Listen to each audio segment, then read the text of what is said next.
Federal tax liens. If you have one, you probably kind of know what they are, but I wanted to go ahead and make this short clip to explain to those of you who don't know what a federal tax lien is, to explain some of the intricacies of what a notice of federal tax lien means to you.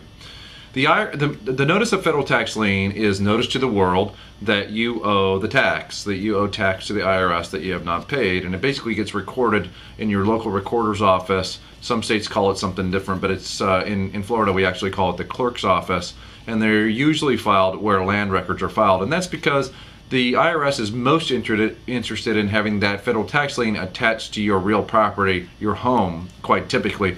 And what that does is that keeps you from being able to sell your home or refinance your home without dealing with that lien in one way, shape, or form. The IRS will normally file a tax lien if you owe them more than $5,000. It's not automatic. It will often be triggered by you actually calling the IRS and trying to work out some sort of installment agreement plan with them. I have a theory that basically they have so many taxpayers who owe money to them that they can't work on them. I think that's a well-documented fact, actually, that they don't have enough manpower to work on all of the taxpayers' cases that owe the IRS money. And obviously more and more people owe taxes every day or every year, so it's a never-ending battle.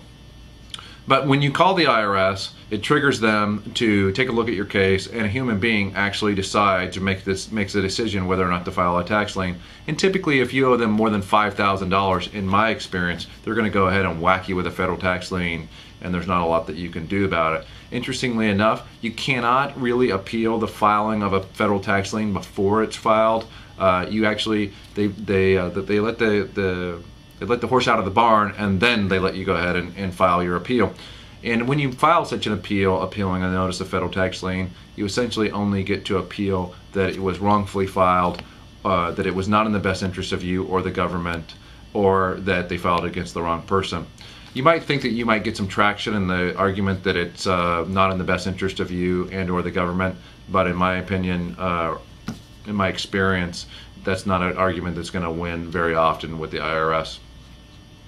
It's also makes a major problem on your credit report, and it's not generally a good thing to have banging around on your credit report. It makes it really hard to conduct business if you need credit at all. But that's what a federal tax lien is. I wanted you to know about it, and if you give us a call or you visit our website at getirshelp.com, we might be able to prevent a federal tax lien from being filed against you. Why don't you go ahead and take a look at my free special report, which I offer on getirshelp.com. It might just solve your IRS problems for good.